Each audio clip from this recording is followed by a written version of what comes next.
mois que la grève durait, donc je promets que je vais mettre la main à la poche comme tout le monde pour la caisse de grève. Mais essentiellement, je raconte pas d'histoire, je suis en campagne politique. Mon intention est de faire que si par hasard quelqu'un parmi vous avait encore l'intention de voter pour ceux qui ont mis cette situation, il s'en dissuade, qu'il ne le fasse pas. Et que tous les autres, que joint à tous les autres, vous votiez pour les dégager tous. Pourquoi? Il faut qu'on comprenne bien, moi je comprends ce qui se passe, et mes collègues avec moi, ici. Nous sommes dans une sorte de cœur sensible, de lieu sensible, de la contradiction de l'idée que nous avons de ce qu'est la civilisation humaine.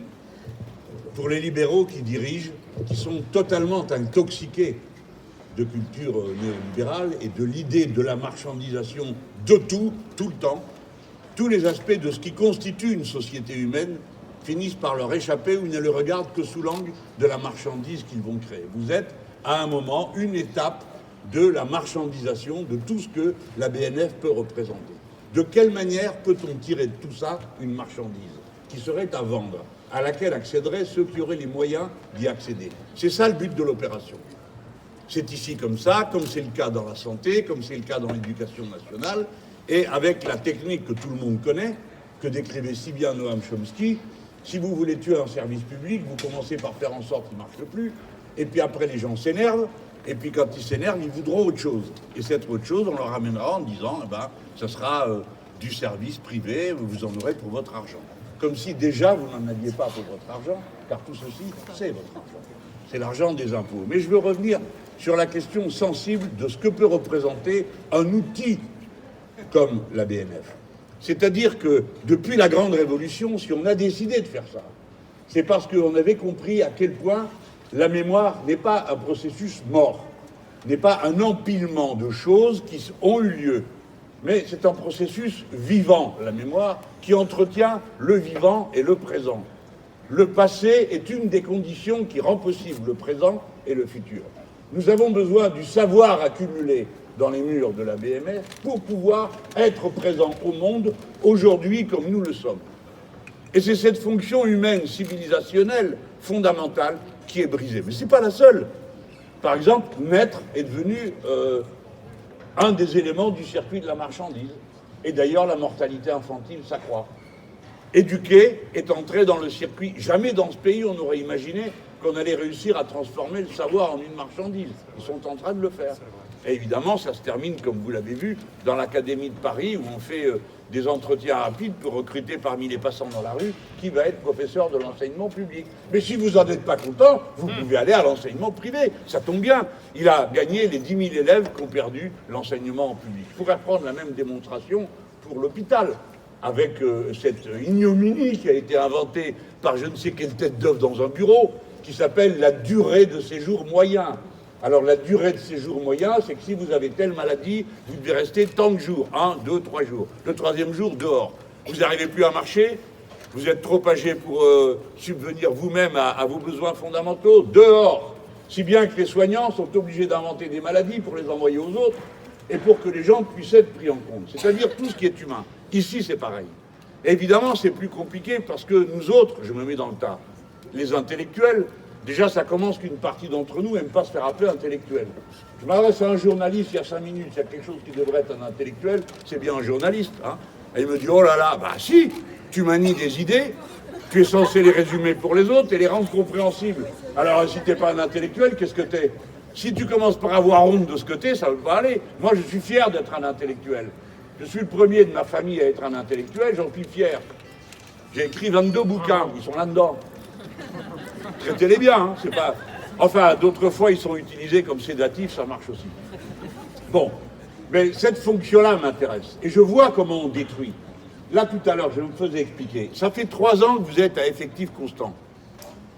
D'accord? Ça fait 3 ans que vous êtes à effectif constant, avec des tâches de plus. Ok, j'ai compris. Mais à effectif constant, ça veut dire que le but, c'est pas tant l'effectif, c'est de transformer tous ceux qui étaient sous statut en gens qui n'ont plus de statut. Et en y collant des contractuels partout. Parce que ceux-là, ils vont pouvoir, dans la suite des opérations, être payés moins cher. Vous verrez, si on les laisse faire dans 5 ans, que ceux qu'ils embaucheront seront surdiplômés. C'est peut-être déjà le cas, je n'ai pas vu. Hein. Mais partout où je suis passé, j'ai vu qu'on commence par prendre des contractuels pour faire petite main, avec un niveau de qualification raisonnable, parce que des métiers qui ne soient pas des sciences pratiques, ça n'existe pas. Et puis, après, on commence à embaucher les surdiplômés. Donc, ce qu'on a réussi à faire dans l'opération, c'est abaisser le prix du travail, mais le prix du travail qualifié, voire très qualifié. Et ce pays est rempli de surdiplômés qui font des tâches qui n'ont rien à voir avec ce pourquoi ils avaient été formés. En tout cas, le but de l'opération est d'acquérir de la main-d'œuvre à vil prix. Et puis ensuite, évidemment, de faire que ça ne marche pas. Et comme ça ne marche pas, alors on bloque à l'endroit où il faut. Si on bloque les catégories C, hein, eh bien évidemment, après, qui c'est qui va transbahuter les choses? Personne. Comme on ne peut pas, on dit on ne peut pas. Vous êtes trop nombreux. Hein, voilà. Je connais ça. Tout travail, même la chaîne de production la plus avancée en niveau technique, la plus avancée, elle repose sur ce qui est le maillon ultime de la chaîne. Si vous lancez une fusée depuis Kourou, la fusée, c'est un exploit scientifique, technique, c'est une merveille. Sauf que pour l'amener sur le pas de tir, il faut la sortir de l'endroit où elle est stockée et l'amener sur le pas de tir. Et entre les deux, il y a juste un gars qui est dans un camion. D'ailleurs, c'est pas un gars, c'est une fille là-bas. Celui-là, son métier, c'est de faire chauffeur. C'est une catégorie C. Essayez de lancer la fusée si la catégorie C a foutu la fusée dans le fossé avant. Non. Et ainsi de suite. Donc, il n'y a pas de poste dans la chaîne qui soit un poste de moindre importance. Ça n'existe pas. Ce qui devrait, et j'espère que c'est le cas ici, fonder une solidarité absolue entre les professionnels. Toute tâche est utile. Je termine sur le contenu. Bon, alors, vous pouvez moins venir. Pourquoi vous pouvez moins venir? Monsieur, on ne peut pas faire un marché si c'est libre d'accès. Pour qu'il y ait un marché, il faut qu'il y ait une concurrence. Et pour qu'il y ait un marché, il faut qu'il y ait de la rareté. Donc, les capitalistes, le capitalisme, le néolibéralisme organise la rareté et la concurrence. Il passe son temps à faire ça. À l'école, vous avez déjà, on commence par faire la concurrence et la rareté en même temps. Hein. Mais la concurrence, c'est des établissements concurrents entre eux. Et puis bientôt, les concurrents auront des diplômes maison, puisque le bac sera fait par contrôle continu. Et par contrôle continu, vous direz qu'est-ce que vous avez comme diplôme, le bac, plus l'adresse, hein, parce qu'on va vous la demander. Et à ce moment-là, vous aurez donc une double sélection qui aura lieu, et c'est comme ça que la compétition va s'amorcer. Donc on retrouve toujours les mêmes paramètres. Ici, on va donc réduire, parce qu'il faut qu'il y ait un marché de l'accès à ce qui est là-dedans. Et ce qui est là-dedans est plus important que tout, je l'ai dit au début. Mais regardez bien, qui est-ce qui vient le plus souvent ici? Ce sont le plus souvent des chercheurs en sciences humaines. Oui, non, je me trompe? On peut dire oui. Et oui.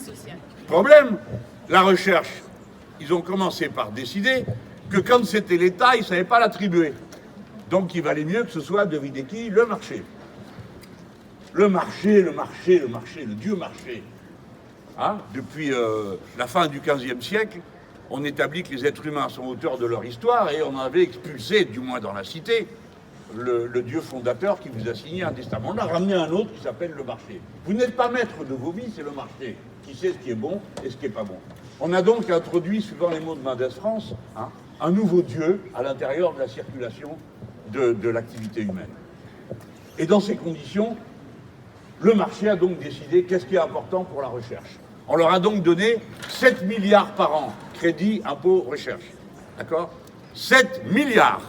Eh bien, depuis, on a fait des découvertes fondamentales grâce à cet argent privé. Et où les a-t-on fait, je vous prie? Dans la grande distribution, qui a été le premier bénéficiaire du crédit impôt recherche. Et sinon, eh bien, on l'a fait dans la banque, où en effet les découvertes fondamentales ont été faites. Vous m'avez compris, c'est de l'argent détourné.